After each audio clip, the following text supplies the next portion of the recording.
Senhoras e senhores, está no ar mais um Tchau Que Hugo Podcast. Antes de mostrar a minha convidada super especial de hoje, eu quero falar sobre a Vox-U. A Vox-U é a maior escola de oratória da América Latina. Se você tem medo de falar em público, você tem medo de encarar plateia, medo de microfone, então faz o seguinte, seus problemas terminaram a partir de hoje. Você vai entrar no Instagram da Vox-U, você vai ser direcionado ou direcionada a um especialista, um consultor de vendas, que vai explicar para você, tintim por tintim é comercial da TIM, né? Então... Tá fazendo propaganda gratuitamente? Tintim, né, não? Puxa vida, então eu vou falar claro? Não dá, vou falar oi? Vamos fazer o seguinte... Vai lá, acessa no Instagram, na bio da Vox-U, você vai ser encaminhada ou encaminhado a um especialista. Se matricule num curso de oratória master, no curso do Academy, que é um curso maravilhoso também. Perca medo de falar em público, pelo amor de Deus. E se você ainda não é inscrito no nosso canal, você vai fazer isso a partir de agora. Você se inscreve e também compartilha esse episódio e deixa seus comentários. E deixa aquele like gostoso, que é bom demais quando a gente recebe like. Eu digo pra você, quando você manda dislike, que você dá aquele dedinho pra baixo, eu fico muito triste. Eu quase não durmo, eu tenho que tomar Lexotan pra... quando dá dislike é horrível. É horrível. Bom, dito e feito, é a terceira vez? Eu acho que é a nossa terceira vez. Eu vou conversar hoje, já que nós estamos no mês de outubro, nós estamos no mês do Outubro Rosa, em seguida, o Novembro Azul, que é câncer de próstata, não é isso? Exatamente. A gente vai falar de um assunto que mexe com o mundo. Pode ser assim? Pode ser assim. Comecei bem. Começou bem. Mexe com o mundo. A gente vai falar sobre o câncer de mama, no mês de outubro. Mas também eu trouxe aqui a psicóloga Tem um pós em neurociências. Neurociência. Hipnoterapeuta. Como é que... Master Coach. Master Coach. Master Coach porque nós somos Master? Nós já é um grau a mais do que o Coach. A gente tem mais graduações. Eu pensei que era Master de antiguidade. Não. Não tem, mas não tem um Master? Tem. Tem um futebol Master que joga o pessoal. Então Master, porque você já tem... Mais graduações. Que se fala no meio militar, você já tem estrelas e gemadas. Isso, não é isso? Isso. A gemada. Michele, prazer de falar contigo de novo. A gente está aqui, Outubro Rosa. Outubro Rosa. Mas antes de falar do Outubro Rosa, eu queria só puxar aqui um assunto do que o Hugo acabou de falar. Eu tenho 3 filhos, uma de 26, uma de 24 e uma de 22. E uma grande diferença que fez na vida deles foi fazer oratória logo cedo. Jura? Juro. Eles são mestres em oratória. Os 3. Que maravilha! Eu lembro que eu acho que com 16, 14 anos, o Bia acho que tinha uns 18 anos, eu coloquei os 3 para fazer a oratória. Que massa! E hoje eu tenho um advogado que ele, quando fala... É bom no que fala, é bom no que fala. Bia, quando fala, e o de 22 anos também, ele passou 2 anos na França e ele teve que defender o porquê ele ia fazer engenharia elétrica na França. Que maravilha! E ele ter feito oratória o ajudou na defesa. Então, ajuda eu em já tudo. Aconselho. Porque as pessoas pensam, mas Hugo, por que você fez um curso de oratória? Porque eu sou professor de oratória. Porque as técnicas que a gente aprende no curso de oratório, a gente não aprende isso durante no dia a dia. Então, as técnicas apuradas, e eu sou hoje mestre em oratória aqui da Vox-U, inclusive. Mas, bom... Vamos voltar para o Outubro Rosa. Vamos lá para o Outubro Rosa. Eu fico assim meio... Eu não sei, Michele, se você me ajudar. É uma data para comemorar? É uma data de alerta? É a de prevenção? Eu fiquei perdido agora, então, sinceramente. Eu acho assim, é uma data de alerta. De alerta. Porém, eu acredito que esse alerta não deveria acontecer apenas no Outubro Rosa. né? No Outubro Rosa é algo que isso se intensifica. Mas como a gente falava aqui antes, existem aí estudos que falam que em 2024 nós teremos 50% mais casos de câncer que 2023.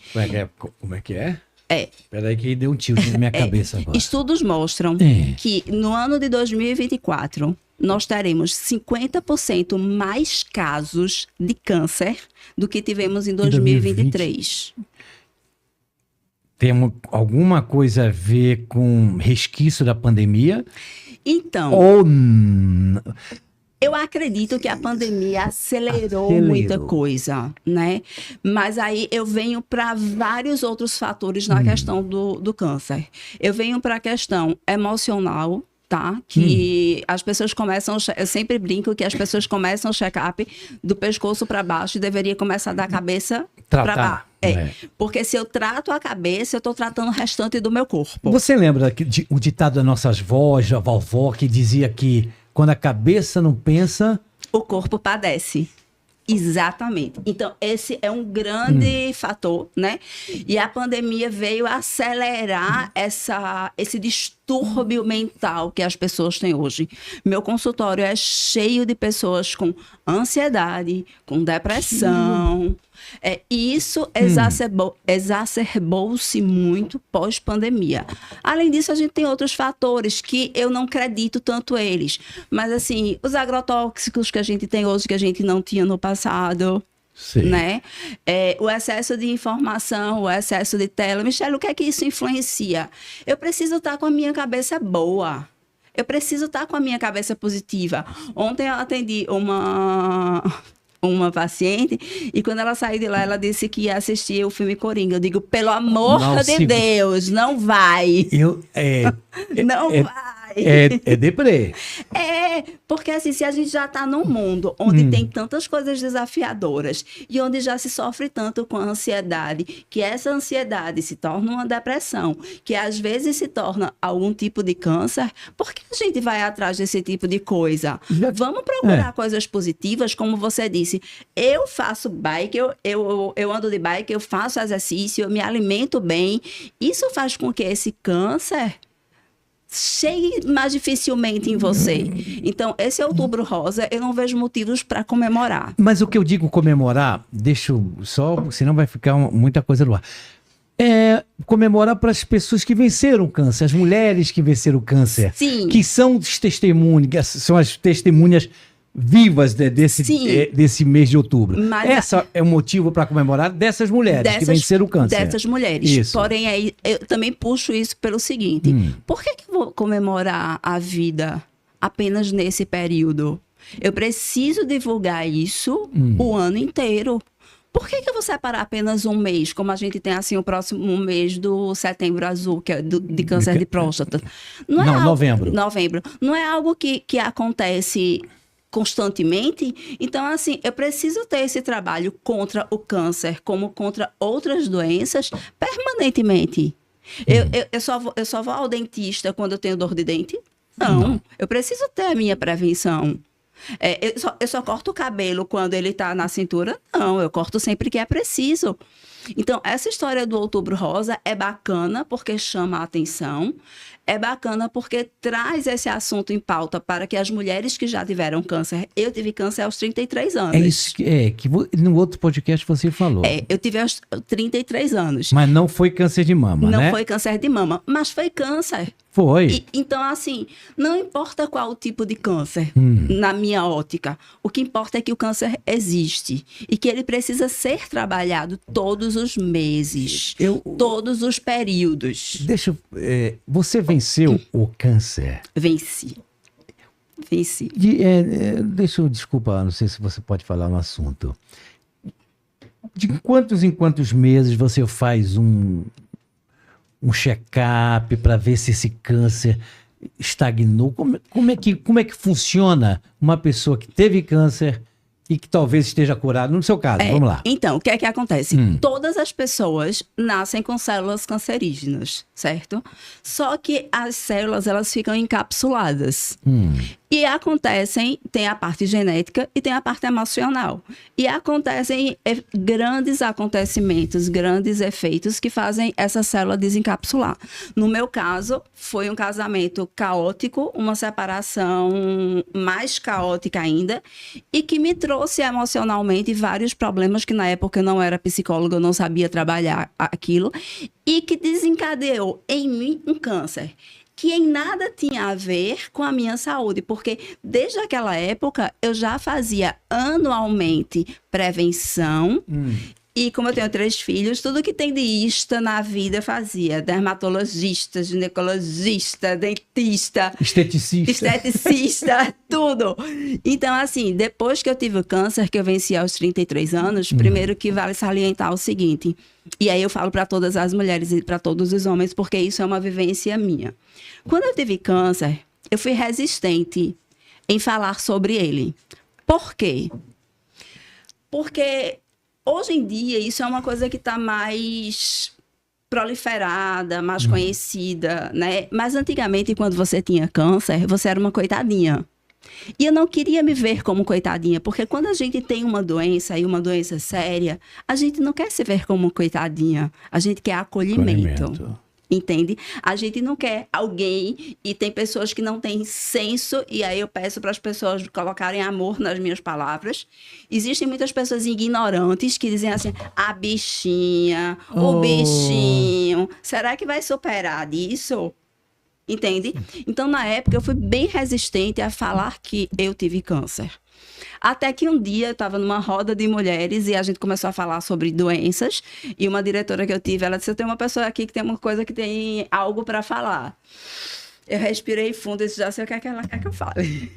Aí eu disse, gente, o que ela quer que eu fale é que eu tive câncer, que eu venci o câncer. Após eu vencer o câncer, eu fiz esterectomia completa. Vale salientar uma coisa que eu acho muito importante falar, tal. Eu fiz a minha médica teve um insight de fazer esse exame em mim, que se chama estereoscopia, que é entender como é que o útero está por dentro. E quando ela viu lá, ela tirou uma parte para a gente fazer a biópsia. A biópsia foi feita em vários laboratórios, porque ninguém acreditava que pelo cuidado que eu tinha com a saúde, eu estava tendo aquilo. Com 15 dias, por ele ser muito agressivo, eu fiz a cirurgia e fiz esterectomia completa. Quando eu tive o diagnóstico, que é o que muita gente tem, meu mundo caiu. Peraí, isso é o que eu quero, Michele. Como é que foi? Foi você, foi sua mãe junto? Como é que foi o médico chegar? Tem uma coisa para te falar. Então, só para você entender. Eu tenho uma médica que é maravilhosa, tá? Que o nome dela é Fátima Dias. Eu atendo, inclusive, no consultório dela, na clínica dela. E ela sabe que eu sou bem sem vergonha quando eu tô trabalhando muito. Nessa época eu trabalhava com São João, eu trabalhava muito. E ela fez o exame e tal, aí ela me ligou. Ela, Michele, tudo bem? Eu disse, tudo bem. Aí ela fez, eu preciso lhe dizer uma coisa e eu vou lhe tratar como filha. Eu digo, pois não, doutora. Ela disse, você tá com câncer e você precisa ser operada. Eu digo, meu mundo caiu. Peraí, na lata? Na lata. Não tinha celular na época, não. Era telefone? Não, já tinha celular já tinha celular? Aí eu pedi um táxi, eu tinha acabado de sair de uma reunião, ela disse, mas eu tô fazendo isso com você porque tem muita gente que leva isso na brincadeira. E eu não quero que você leve na brincadeira porque você tem 3 filhos para criar. Foi muito direto, né? E aí quando eu cheguei, aí eu pedi o táxi já era um conhecido meu. Aí ele fazia, dona Michele, a senhora está bem? Eu digo, só me leve para casa. E eu chorando, né? Chorando, achando. Por quê? Porque na minha cabeça, Hugo, a única coisa que vinha era o que as pessoas falavam. E é por isso que hoje eu digo às pessoas, coloquem as pessoas no mudo, peguem as críticas, as opiniões, que esse negócio de sincericídio, para mim, é uma pura hipocrisia. Só vinha aquela coisa. Bichinha, coitadinha, não sei o que. Cheguei em casa, me joguei no chão, mãe, eu tô com câncer. E foi aquele bafafá, né? Nem respeitei, assim, o cuidado que eu tinha com os meus filhos, porque meu mundo caiu. Eu tenho 47 anos hoje, então tem 14 anos que eu tive. 14 anos que eu tive câncer. Caraca. Meu mundo caiu. Mas o que é que eu quero dizer para as mulheres hoje, e nesse momento, assim, do Outubro Rosa? O mundo cai, mas ele se levanta. Entende? Eu comecei a fazer a manutenção pós-cirurgia de 3 em 3 meses, de 6 em 6 meses, depois de ano em ano, e agora eu faço a cada 2 anos, porque já tem 14 anos. Sei. Mas eu tô sempre, todo ano, vendo como é que estão as taxas, os batedores tumorais.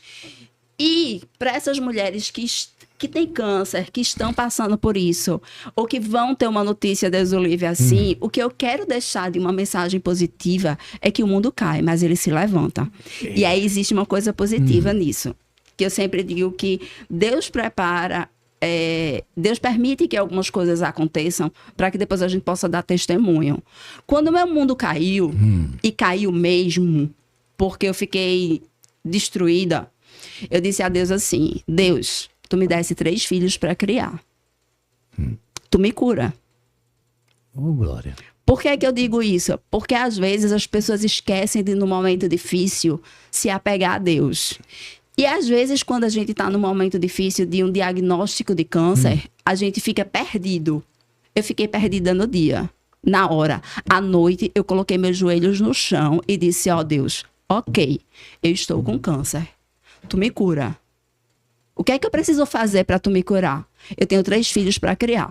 E essa força cresceu dentro de mim para que eu pudesse acreditar nessa cura. Mas antes do diagnóstico, você era temente a Deus já? Já. Já sempre teve essa criação já evangélica ou criação católica? Nasci, cresci, me criei na igreja católica, hoje eu sou evangélica, mas o que é que acontece? Michele, e essa é uma pergunta que as pessoas me fazem muito, por que pessoas boas acontecem coisas ruins?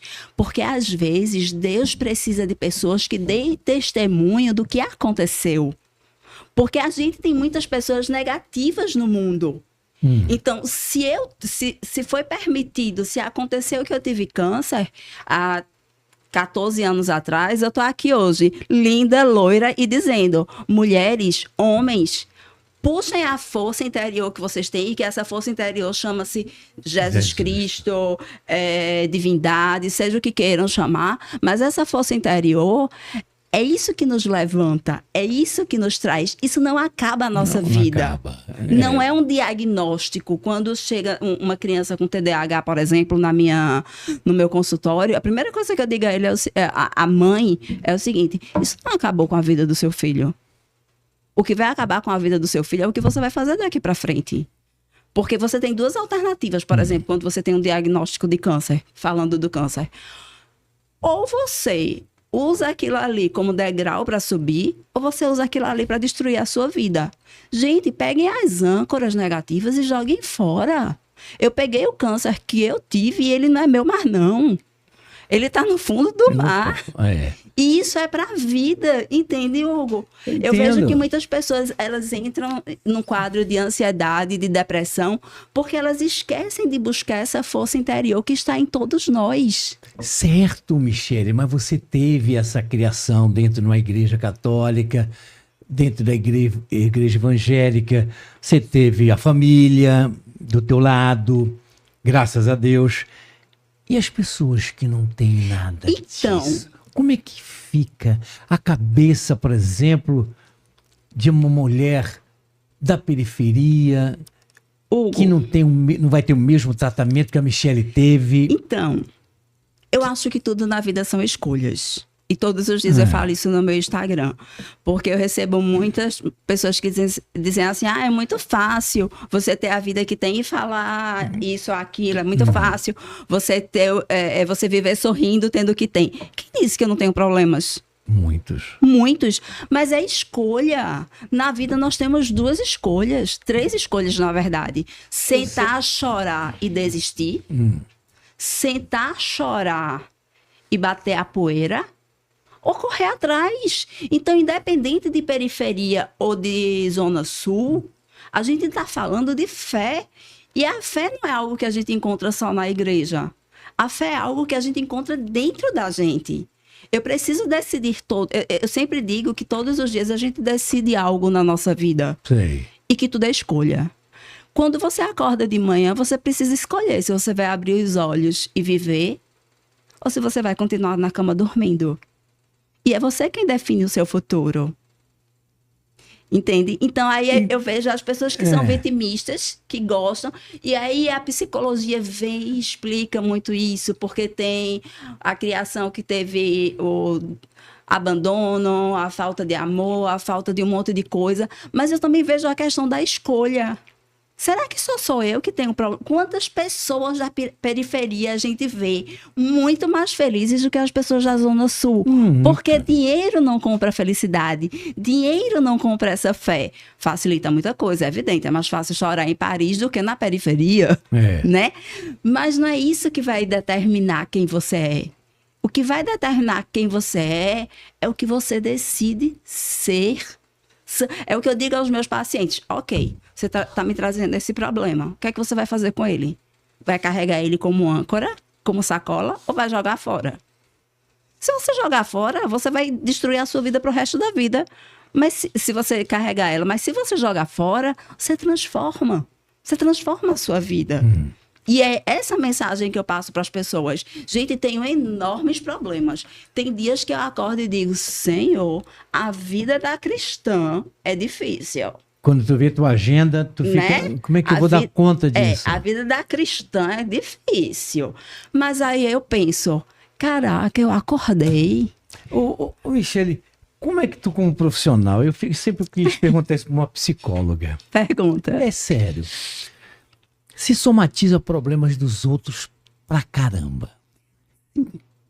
Como é que funciona esse teu HD, pelo amor de Deus? Porque quando alguém me conta um problema, eu embarco. Então. Eu embarco dentro com a pessoa, meu Deus do céu, o que que foi? Não, vamos te ajudar. Cara, como é que funciona esse teu HD? Todo dia tu tem pessoas com ansiedade, com depressão, pessoas que querem se matar. Eu tenho duas visões para isso. Que HD é esse? Eu tenho duas visões para isso. Uma, a partir do momento que o psicólogo, o terapeuta, o pastor, o padre não se sensibiliza com a dor do outro, ele deixou de ser uma pessoa que pode ajudar as outras pessoas, tá? Porque assim, se você tá sofrendo e aquilo não me sensibiliza, tem algo errado em mim. Tá, Michele, então você vai somatizar isso? Não. O que é que eu vou fazer? Eu, como psicóloga, o que é que eu faço? Eu anoto a dor do meu paciente, eu estudo a dor do meu paciente e eu procuro a solução para ajudar e contribuir na vida do meu paciente. Quando eu chego em casa, por exemplo, ontem eu atendi 10 pessoas, 10 problemas diferentes. Eu tomei um banho relaxante de vários minutos, sentei na cama, conversei com Deus e pedi a Deus que Ele me orientasse na orientação daquelas pessoas, mas que não tirasse de mim o meu sentimento de empatia quanto às pessoas. Mas eu acho que a pergunta tem que ser mais direta. Como é que tu não deixa transparecer para o teu paciente? O paciente pode dizer, oxe, a doutora está chorando. Choro junto. Choro junto. A minha abordagem é TCC. Chorar não demonstra assim, acho que... Não, mas olha, cara, sabe o que é que cura o mundo? Sabe o que é, Michele? Tu tá me deixando um tilt na cabeça, eu fico doidinho contigo. Olha, mas isso é bom, adoro isso. Sabe o que é que cura o mundo? É amor. É o amor. Eu tenho uma paciente, eu posso falar porque eu não vou falar o nome dela, e teve uma sessão que ela sentou e ela só chorava. E eu tinha duas alternativas. Ou eu seguia na minha cadeira de doutora, né, doutora, psicóloga, ou eu ia acolher aquela pessoa. Como a minha abordagem e meus vários cursos me permitem isso, eu fui para outra cadeira, puxei a dela para junto, abracei e disse a ela, fulaninha, chore. Chore o que você precisa chorar. E ela chorou, chorou, depois me abraçou e disse, essa foi a melhor terapia que eu tive, porque o que eu precisava era que alguém me acolhesse. Você praticamente não abriu a boca para falar absolutamente nada. Nada. Sabe qual era o problema daquela paciente? Falta de amor. Então, qual o problema do mundo? Amor. Então, o que é que Michele faz para fazer essa limpeza? Né, do que eu escuto no consultório. Eu tomo meu banho e depois eu vou para o lugar mais sagrado que existe. O meu quarto com Deus pro amor. Quando os meus filhos estão em casa, eu agarro tudinho e dou amor. Eu vejo isso no teu Instagram. Tu vês no Instagram, né? Uns galalau desse tamanho. Não, eu vejo tudo criança. Essa semana, o que estava na França morreu de rir, porque eu vi um cardzinho no story que era um bebezinho numa mesa olhando assim, aí faz assim, eu com 30 anos, minha mãe me olhando no escritório. E é assim. Então, assim, o que é que eu acho que falta? Acho não, porque achar é dúvida. O que é que eu acredito que falta? É esse amor. Essa empatia, sabe? É eu olhar para você e eu digo às pessoas, ninguém é tão pobre que não possa dar um sorriso. Ninguém é tão pobre que não possa dar um olhar de carinho, de amor. Às vezes, ainda hoje eu postei no meu Instagram, tem gente que aparece belíssima na frente e por trás está entrelaçado. E é o que eu digo no meu Instagram. Gente, não olhem a grama dos outros. Às vezes a grama dos outros é mais verdinha porque é de plástico. Mas todo mundo tem problema. É sintética. Então eu apareço linda para vocês aqui, mas muitas vezes eu acordei chorando. Mas eu decidi chorar, tomar um banho, me arrumar e dizer a vocês aqui uma coisa. Por que eu apareço bonita? Porque ninguém coloca foto feia no porta-retrato. Ninguém posta coisa ruim no Instagram, só coisa Exatamente. boa. Só coisa Mas boa. eu não me eximo em dizer que tenho coisas ruins na vida. Mas eu escolho sempre a opção de correr atrás da solução. Deixa eu fazer outra pergunta profissional. Eu fui numa audiência com um juiz. Não sabia que esse juiz seria o juiz da minha audiência. Quando eu cheguei lá, que ele me olhou, ele chegou para o advogado, do outro advogado, disse assim, olha, eu não posso julgar o mérito da questão porque... Eu sou parte suspeita. Eu sou parte suspeita, Hugo, não chamou nenhum, chamou Josué Hugo dos Santos Esteves, que é meu nome, e nós temos uma relação estreita de amizade. Aí teve a audiência cancelada. Você recebe pacientes amicíssima assim, que você sabe qual é o problema. Como é que lida uma psicóloga, uma master coach, neurociência? Como é que fica? Então, Hugo, a faculdade diz pra gente que a gente nunca deve tratar as pessoas próximas, as pessoas amigas. Por exemplo, a minha filha tem terapia. Porque às vezes o santo de casa não faz milagre, tá? É mais fácil. Às vezes ela chega pra mim e eu digo, e aí, como foi a terapia? Ela foi isso. Eu digo, foi. E quem foi que te disse isso antes? Ela, a senhora. Mas... tenho sim pacientes amigas e eu não acho que isso seja antiético, porque graças a Deus eu tenho outros cursos que me permitem fazer isso. Hugo, se eu te conheço, se eu conheço as tuas dores... Eu teria vergonha de ser... Juro, eu não falaria absolutamente nada. Então, mas tem gente... Eu não falaria. Mas tem gente que não é assim, porque eu digo sempre o seguinte, quando eu pego uma pessoa que eu conheço... Se eu já sei quais são as dores, se eu sei como foi a criação, se eu sei qual é o foco da... Porque, assim, em regra,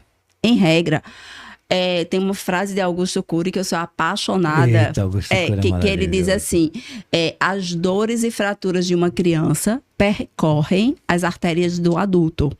Então, em outras palavras, ele diz que tudo que você viveu na infância, você traz para a vida adulta. Nos estudos a gente também aprende isso. Se eu te conheço, se eu sei que na tua infância tu sofreu bullying, e eu vejo que no teu dia a dia hoje, o teu problema é o bullying que tu sofreu na infância, é mais fácil eu te ajudar ou alguém que não te conhece? Ela adora botar a gente no... André? Ela adora botar a gente no... Na parede.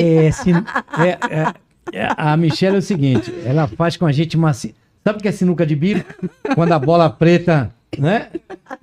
Que aí ela não... Mas entende o que eu quero dizer? Eu acho que eu tenho que quebrar esse... por exemplo... Essa coisa. Eu não vou dizer o nome, mas aí tem uma pessoa que eu disse que achava que ela precisava fazer terapia. Aí eu disse, não faz comigo não, mas me faz um favor, me dá o telefone da tua terapeuta.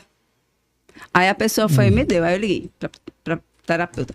Eu digo, ó, eu conheço o fulano há tanto tempo, sei disso, e talvez ele não abra para você tudo isso. A abordagem é tua, tu faz o que tu quiser. Então, assim, eu estreitei o caminho, entende? Cara, tu tem razão, bicho. 2-0 pra você já. Eu já tô perdendo aqui de 2-0 pra ela. Mas a gente tá fugindo do assunto do câncer. Câncer, né? A gente tá fugindo disso. Você teve um dado, você disse aí que o Brasil é o Brasil hoje... de 23 para 24 aumentou em 50%. Vai aumentar em 50%. A probabilidade é essa. Tá. A quantidade de cânceres. Eu não sei. Vamos falar agora sobre a coisa pública. Tá faltando o que para essas mulheres? Que eu falei de mulher de periferia ainda agora para você, que elas não têm acesso. Tá funcionando? Então... Como é que... Eu não sei, cara. Veja... Mamografia, como é que funciona isso? Não sei se tu tem esse conhecimento. Tem muita reclamação. Tenho. E eu vou lhe dizer uma coisa. Eu não preciso estar certa, tá? Mas é uma opinião que eu tenho. Eu acredito que as pessoas não têm esse olhar empático para as outras. Certo. Tá? Às vezes eu posto algumas coisas sobre suicídios, sobre ansiedade, sobre depressão. Às vezes a gente tá com uma pessoa que ela tá se mutilando dentro de casa e a gente não tá vendo. Sabe? Então, eu acredito que falta muito olhar da sociedade, do outro, do pai, da mãe, do amigo, do irmão. Será que aquela pessoa realmente está bem? Porque tem uma coisa que eu vou falar, que eu estava doida para falar isso num lugar público. Tem uma criação dos Estados Unidos que eu assisti recentemente, que tem destruído as famílias. O que é? Chama-se cozinha americana. Antigamente, Hugo, as pessoas se reuniam na mesa para conversarem. Era um momento de celebração. Então, quando a gente fala de câncer, o câncer ele não é unicamente genético. Ele também é emocional. Como o Dr. Évio Abreu e Lima uma vez disse, doenças emocionais não tratadas se tornam patologias. Então, assim... Eu não sei se você percebe isso, mas hoje as pessoas não são amorosas como antigamente. Não olham para as outras com tanto amor como se olhava antes. Não, concordo. Isso aí, eu concordo. Sabe? Precisa acontecer uma catástrofe para o outro se preocupar contigo. Poxa, você tem uma secretária em casa. O que é que custa você tratá-la bem? O que é que custa um dia que ela chega com a cara mais amarrada ou fechada e você dizer assim, fulano, o que é que você tem? O que é que eu posso te ajudar? Você falou em tragédia, mas o brasileiro, a gente tem que dar, assim, louvores ao brasileiro. Também. Porque na tragédia, esse povo se une. A última foi a tragédia no Rio Grande do Sul. Então, mas por que eu tenho que esperar uma tragédia acontecer? Mas concordo com você. Mas a tragédia une também. Sim. Você sabia disso? Que a tragédia une os povos? Sim, muito. Só que o que eu defendo é o seguinte. Sabe aquela frase que a gente só tranca a porta da casa quando o ladrão entra? Porque a gente, ser humano... Eu sou muito decepcionada com o que aconteceu pós-pandemia, tá? Eu sou muito sincera e eu não escondo isso de ninguém. Porque eu pensei que depois de tantas mortes... de tantas pessoas que sofreram com entes queridos perdidos. 700 mil pessoas morreram. Entende? Por que eu não mudei a minha visão de mundo? Mas na época todo mundo mudava. Mas depois não. Depois as pessoas vivem como se não tivesse amanhã. Você lembra, Michele, só que eu estava em casa na pandemia, logo em março de 2020, a música mais escutada na internet... Era porque ele vive, posso crer no amor. Todo mundo cantava. Você lembra disso? Lembro. Todo mundo cantava, você pegava. Eu moro no prédio, teve um dia que teve o trio elétrico, todo mundo. Exatamente. Porque ele... Cara, e hoje? Cadê? E hoje? Cadê? 3-0. Eu já tô... Daqui a pouco eu tô levando uma buchuda aqui. Entende? Cadê esse povo? Cadê esse povo? Agora eu vivo como se não existisse amanhã. Acabou a pandemia, eu não tô nem aí. Então, assim, eu sempre falo que eu fico muito feliz quando eu vou para a igreja e que eu vejo que... Desculpa, qual a tua denominação? Eu tô na Igreja do Amor. Igreja do Amor. Lá na Zona Sul. E eu fico muito feliz quando eu vi um colégio militar há uns 2 meses atrás que 147 adolescentes aceitaram a Jesus. Entenda, eu não sou fanática. Eu sou realista. Na minha realidade, eu acredito que o amor cura. Pessoas curadas curam. Pessoas doentes adoecem as outras. Augusto Cury também diz, é uma pena. Hoje a gente tem que fazer terapia para poder lidar com pessoas doentes. Porque às vezes a gente não é doente. Porque a gente se cuida. Eu, por exemplo, eu faço terapia. Quando você me fez a pergunta, como é que eu me limpo? Eu faço terapia. Mesmo com toda essa fé que tu tem? Sim, claro. Porque... Deus não fica... Vou fazer uma Deus pergunta. não fica assim, pô, Michele... Porque ele criou... Qual é o teu problema? Porque tu não confia em mim, não? E por que ele criou o terapeuta? Tu é dentista, tu consegue consertar teu dente? Não, mas... 4 minutos. 4-0. 4-0. Vou dar um exemplo para ser um 5-0. 6-0 é buchuda. Vou dar um exemplo para ser 5-0, tá? A minha mãe, ela tinha um ateliê. E ela ainda costura, mas muito pouco. Aí, quando foi um dia, ela foi me buscar no consultório. Tinha sido um dia extremamente estressante. E ela estacionou o carro, entrou e ficou lá na clínica conversando. E aí, quando uma das minhas pacientes saiu... conversando, a secretária falou, essa é a mãe da Michele. E a pessoa rasgou elogios à minha pessoa, sabe?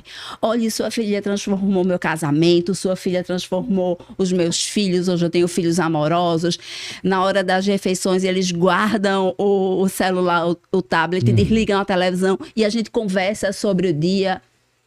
Rasgou elogio. Aí quando eu saí, a minha mãe fez assim, minha filha, posso lhe fazer uma pergunta? Você pode, mãe, é claro. Eu tenho uma relação ótima com a minha mãe. Aí ela fez assim, por que tu faz terapia? Aí eu perguntei a ela assim, mãe, a senhora faz um vestido, um longão, que o zíper vai até em cima. A senhora consegue fechar o zíper até em cima? Ou a senhora precisa de ajuda? Eu tenho que pedir alguém para me ajudar.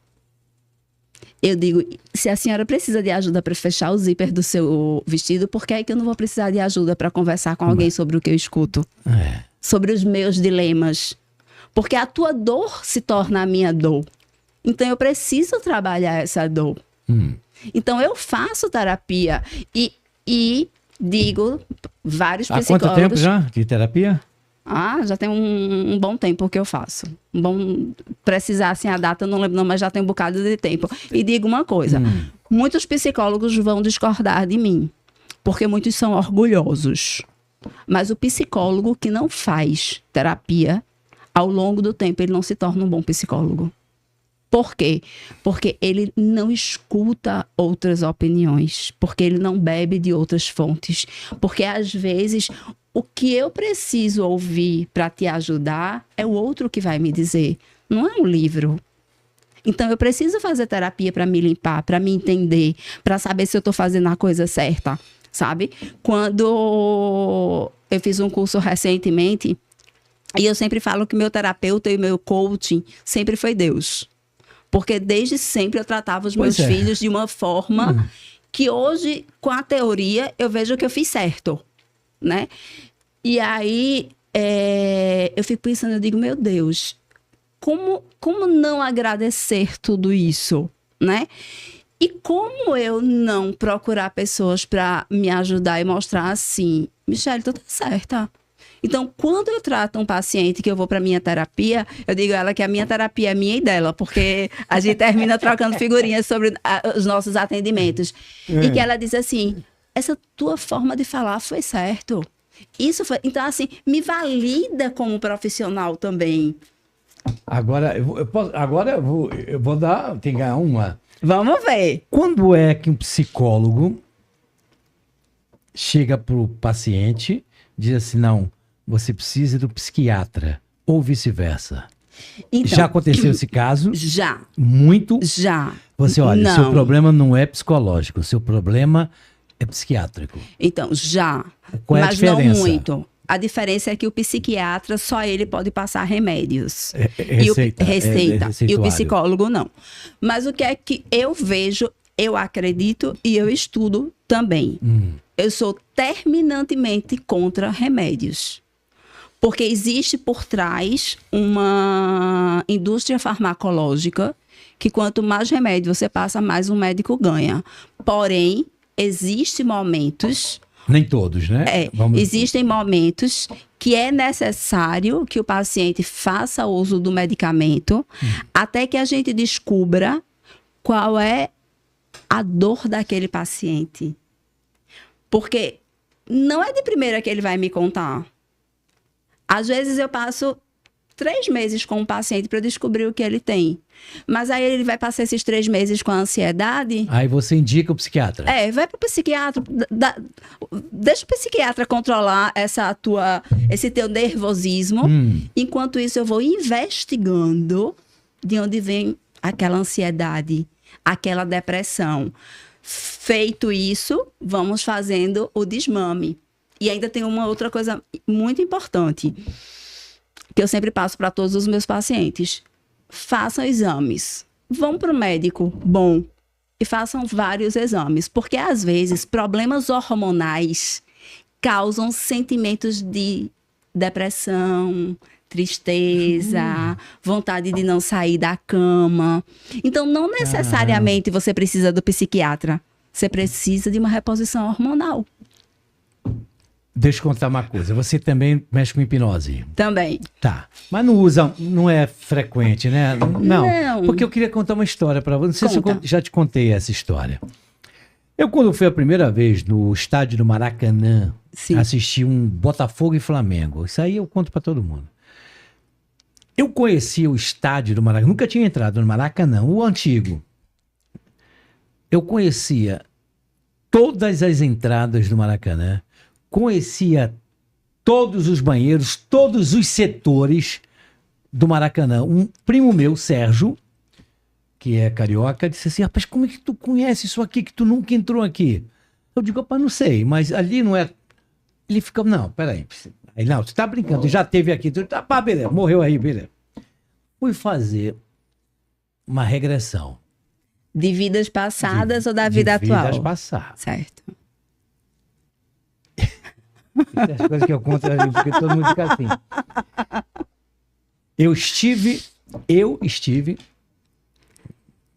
na decisão no Maracanã, em 1950, na decisão que o Brasil perdeu para o Uruguai, dentro do Maracanã. Eu estive lá em 1950. Nasci em 61, 11 anos depois. 11 anos depois. Você faz regressão? Então. Eita, eu vou ganhar. Eu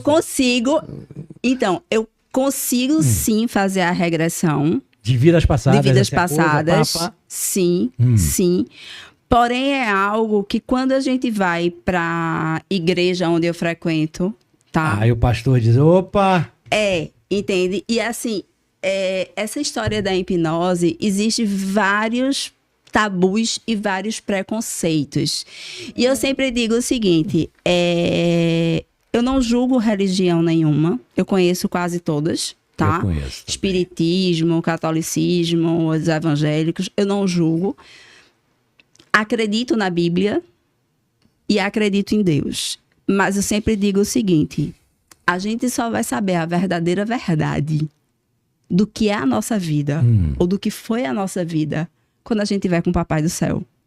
E eu sempre digo que eu vou chegar para ele, que eu sei que eu vou para o céu, com meu caderninho, para fazer as várias perguntas a ele sobre isso. Porque eu já ouvi várias histórias sobre vidas passadas, como eu também já fiz no passado, um processo de hipnose de vidas passadas. Pode contar? Não. Mas eu já fiz. Tem um amigo meu que tinha umas dores nas costas. Nenhum médico curava ele. Nenhum médico. Foi para todos, ortopedista, neurologista, uma dor nas costas. Aí ele fez a tal da regressão e ele foi atropelado por uma biga romana. Então, é porque a gente tem tantas... Agora acredite se quiser, né? Eu não tô nem aí. Eu conto as histórias. É isso que eu digo. A gente só vai saber da verdadeira verdade na hora que a gente estiver com o Papai do Céu. Por isso que eu não julgo, não critico, nem digo que é mentira de ninguém. Por quê? Porque a gente só vai saber da verdadeira verdade quando a gente estiver com o Papai do Céu. E uma outra coisa sobre a hipnose que eu queria desmistificar, já que a gente falou sobre isso, é que o pessoal diz assim, Michele, se eu for e não voltar, você não saiu do lugar. Você está no mesmo lugar. Volta. Né? Você volta do mesmo jeito. Nós entramos em estado de hipnose leve constantemente. Que é o transe. Como, Michele? O nosso cérebro, ele não entende o que é real e o que é imaginário. Por isso que ontem eu disse à minha paciente, não vá para o filme... Coringa, não. Porque sua mente não entende o que é real e o que é imaginário. Aquelas luzes, a forma como o cinema é feito para você começar a entrar num transe leve, hipnótico. Quando você assiste um filme, você não sente a dor do paciente, do personagem, você não sente a felicidade, você está em transe. Por quê? Porque você está vivendo a mesma coisa. A tua mente não sabe o que é real e imaginário. E é por isso que a gente deve... Mas peraí, né, Michele? Também você não vai sair assistindo Coringa e sair de lá... Então, não, mas vamos lá. Porque a minha sugestão dela não assistir. Você sabe o que aconteceu com o primeiro personagem que fez o Coringa? É o... Handler, como é? Eu não lembro o nome dele, não. Sou péssima do nome. Sabe? O que aconteceu? Ele foi encontrado... Ele se suicidou. E aí vou para uma outra vertente. Eu acho que... Eu não sei se é assim que pronuncia, The Ghost. Que é uma série falando sobre a Bíblia. O cara que fez o personagem de Jesus Cristo, ele se converteu. Essa semana, inclusive, saiu Foi a vida de Cristo, ele se converteu. Isso, ele fala em hebraico. Então, assim, se eu procuro para minha vida coisas boas, eu atraio coisas boas, porque a vida é um imã. Se eu puxo para minha vida coisas boas, eu vou trazer coisa boa. Se eu trago coisa ruim, eu trago coisa ruim. Se eu atraio coisa boa, eu atraio coisa boa. Então, deixa eu falar uma coisa boa. Você que está assistindo a gente, vai assistir um filme chamado A Forja. A Forja. Você vai chorar. É um filme evangélico, praticamente. Vou assistir. A Forja. A Forja. É recorde de bilheteria no mundo inteiro. A Forja, anota isso aí. Mas... deixa eu contar outra história aqui, que a gente já está quase terminando nosso tempo. A Michele, gente, bota essa câmera aqui. A Michele, além de ter vencido esse câncer, ela é um ano, mais ou menos um ano? Um ano e meio. Um ano e meio. Ela quase que fica sem movimento do lado direito ou esquerdo? Esquerdo. Lado esquerdo. E ela vai contar rapidinho, que aí é o que eu digo que Deus existe. Porque eu vou contar para você, vencer um câncer e ir para um diagnóstico para dizer, minha amiga, tem que ir para a cirurgia da coluna urgente, senão você pode ter um problema seríssimo. Conta aí em síntese. Em síntese, falar de Deus para mim é muito fácil. E eu lembro que quando eu estava no auge da minha crise, eu acordei um dia, senti uma dor, no outro dia eu já não andava mais. Eu andava acocorada. E aí, um dia que eu estava menos ruim, as unhas ainda estão pequenininhas, porque eu tomei tramal e morfina durante 8 meses. Tramal. E morfina. Uma mulher que eu nunca vi na vida, ela chegou para mim e disse assim, caraca, Deus tocou a tua vida, porque tu ainda não está falando do tamanho do poder dele. E eu tava com um médico que é muito bom, que é o Dr. Leonardo Iocco, eu acho que é isso. Ele é cirurgião ortopedista, mas como eu tenho pós em neurociências e que eu tomava todo tipo de remédio, um dia era venal, um dia era oral, um dia era venal, e eu dizia, Deus, o que é que tu quer comigo? Deus, o que é que tu quer comigo? E sempre vinha aquela história, você ainda não tá falando, eu não acendi lâmpada para ficar embaixo do alqueire. Eu quero que você fale do meu tamanho. Eu quero que a sua vida seja testemunha disso. Seus filhos são testemunha disso, porque você é mãe solo. E aí eu fui para Dr. Breno Macedo, que foi o meu neurocirurgião. Eu disse, doutor, eu quero que o senhor peça tal exame e tal exame. E aí quando eu olhei, eu já tinha feito quiropraxia, osteopatia, fisioterapia, nada resolvia. Quando eu olhei, eu disse, essa hérnia está calcificada. Vamos para a cirurgia. Aí foi uma briga. Ninguém queria que eu fizesse cirurgia, porque quando faz cirurgia você fica sem andar. Eu tinha probabilidade de passar meses sem andar. Eu digo, eu já estou em cima de uma cama. Eu já estou andando de moletas. Então, eu vou fazer. Aí eu fiz um compromisso com Deus. Eu disse, Deus. De novo? De novo. Eu disse, Deus, tu quer que eu fale do teu nome, que eu apacente as tuas ovelhas. Eu preciso estar bem para isso. E aí marcamos a cirurgia. Doutor Breno ficou surpreso, porque ele disse, eu não preciso nem lhe convencer, porque é um tabu fazer cirurgia de coluna, sempre né? Sempre diz, não vai voltar a andar. Não vai voltar a andar, tal. Precisa não. Eu só quero que o senhor marque o dia. E aí fui pro português, né? Quando eu cheguei lá, a minha cirurgia ia durar 2h20, durou 6h30. Todo mundo já achava que eu tinha morrido. A minha cirurgia ia ser por vídeo, porque ele já sabia onde estava a hérnia. Eu tinha feito vários exames, tal. E na hora ele teve um insight, que eu digo que é um insight divino. Foi o meu compromisso com Deus. Tá? Ele disse assim, eu não vou fazer a cirurgia dela por vídeo, não. Eu vou fazer pelo método tradicional. E aí ele cortou 10 centímetros das minhas costas, né? Era L4, L5, eu acho. E aí quando ele abriu, ele viu que tinha outra hérnia calcificada, que não tinha mostrado... Camuflada. Que não tinha saído nem nos exames, nem nas tomografias. E aí foi o comentário lá no português, porque... a pontinha da medula, ela já estava sem irrigação de sangue. Então, ela estava necrosando. Porque a hérnia, ela saiu da vértebra e foi para a medula. E ele sempre diz assim, que lamenta não ter gravado, porque na hora que ele destruiu a hérnia dentro da vértebra, que puxou o primeiro fragmento, o sangue começou a girar na medula de novo. Então, assim, quando eu acordei 6 horas e tanto depois da cirurgia, né? Graças a Deus, hoje a gente não tem aquele frio que tinha quando fazia cirurgia, né? Que tem umas mantas quentinhas. Eu levantei a mão, os enfermeiros foram maravilhosos. Aí, a paciente do leito 2, eu digo, meu Deus, eu não sou mais nem Michele Félix. É leito, né? Eu sou um número. E aí, daqui a pouco, vem o meu médico, o anestesista, a instrumentadora, dizer que a minha cirurgia tinha sido muito invasiva, que tinha descoberto essa outra cirurgia, e que ninguém entendia, e que era o comentário no bloco cirúrgico, que eu podia ter tido uma paralisia do lado esquerdo. E que ninguém entendia como é que eu ainda estava andando. E que provavelmente eu passaria alguns dias sem andar. Eu digo, doutor, o Deus que o senhor serve talvez seja diferente do meu.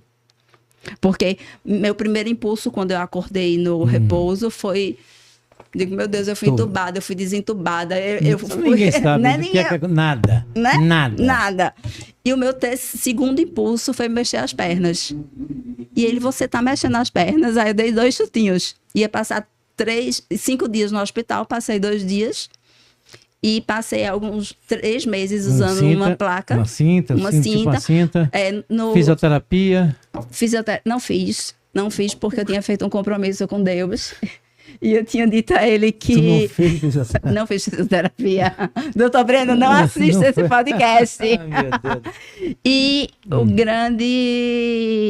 o grande milagre nisso também é que eu tomava 7 medicamentos. Entre tramal, morfina, restiva, pregabalina, que mexe com o sistema nervoso central, mitedon, omeprazol, eram 7. E eu cheguei para o doutor Breno e disse assim, doutor Breno, me explique o que é cada um desses. Aí ele me explicou. Tramal o que era para restituição da medula, eu tomei. Os outros não. Tramal, nada. Não senti mais dor. Não. E cada vez que eu sentia dor, eu usava a hipnose. Eu não sou perita em hipnose. Se o que causava a minha dor era a hérnia e ela não estava mais lá, por que eu sentia dor? Quando a batata da perna doía, eu dizia, desde de frescura, que não tem mais motivo para você doer. E o cóccix não dói mais nada? Não dói mais nada. E com 15 dias ele queria fazer... Não quis que eu fizesse a consulta com ele para não poder sair, para não sair de casa. E eu disse, doutor, eu já tô andando, eu já tô na praia. E aí foi muito engraçado, porque depois disso, e aí é um dado importante para você saber, juntando meus 2 Instagrams, eu tenho quase 50 mil seguidores. E eu decidi depois dessa... Pera, 2 como? Tem Michele Félix oficial e tem o coach, que antigamente era profissional, mas depois juntou foi tudo. Mas o principal é o Michele Félix oficial. E aí, Deus disse a mim assim, eu te curei mais uma vez. Eu te curei porque tu tem testemunho para dar na vida, porque eu não acendi lâmpada para ficar embaixo do alqueire. No primeiro dia, Hugo, isso é assustador. No primeiro dia que eu fui pro Instagram dar testemunho do que Deus tinha feito na minha vida, eu perdi 1.000 seguidores. E várias piadinhas no meu direct, porque eu estava falando de Deus. Como eu não estava muito boa nesses dias, porque tem dia que a gente acorda atacada, né? Os haters. Aí eu fui pros stories e disse, deixa eu dizer uma coisa, meu Instagram é aberto, me segue quem quer. Lógico. Não gosto de gente chata no meu Instagram. Então, depois que eu ver que você viu o meu story, eu vou lhe bloquear, porque eu não gosto de gente chata no meu Instagram. E no meu Instagram eu falo o que eu quero. E se Deus é um Deus presente e vivo na minha vida, eu vou falar. Se você não quer ouvir, deixe de me seguir. Paciência. Então, agora pedir pra Deus, né? Tá bom, né? Tá bom, né? Tá bom. Tá bom, né? Tá bom, agora é só dar testemunho. Um problema na coluna. Mas aí sabe o que é que Deus diz? Sabe o que é que a Bíblia diz? Orai e vigiai. Orai e vigiai. Porque a gente na vida, às vezes, e é isso que eu digo aos meus pacientes, que eu sempre passo tarefinha para casa. Michele, por que eu tenho que escrever a tarefinha? Porque por dia nós temos 70 a 80 mil pensamentos. Então, a cabeça vai e você esquece das coisas. Então, é orar e vigiar. É igreja, porque brasa longe do fogo apaga. Então, tem uma música que diz o seguinte: quando o vento soprar, tudo vai se mover. Se mover. Quando o vento soprar, tudo volta ao lugar. Tudo volta. Olha só, gostei. Senhores, conversei aqui. Eu não gosto dessa mulher guerreira, não gosto disso. Não, guerreira é cena, vencedora. É vencedora, eu não gosto. Tem muita gente que fala isso, mulher guerreira. Não, vencedora. Venceu um câncer. Não sou cena, mulher. Guerreira guerreira é cena. Eu tenho É a mulher do eu tenho a força. Não, aquela é Xirra, já é outra. Já é outra. Quanto é? 5-0? 6-0? De buchuda. Eu tenho um vídeo que diz assim, algumas palavras que a gente deve tirar do nosso vocabulário. Lutadora, porque vive em lutas. Guerreira, porque vive em guerras. Sabe? E a outra agora eu esqueci. Mas é vencedora. Vencedora, venceu o problema na coluna, teve um câncer. Mãe solo de 3. 3 cases de sucesso. Excelente psicóloga, transformando vidas. E segue ela lá, Michele. Michele com 2 L's e Y. Michele com 2 L's e Y. Isso. Félix Oficial. Oficial, segue lá, Michele, essa mulher vencedora. Marque sua consulta. Quem tiver seus BOs, converse comigo no direct, que eu também ajudo. E quer encontrar 5:30 da manhã na praia, toda camuflada. Aqui, toda assim, camuflada. Deu uma buchuda em mim. Valeu, galera.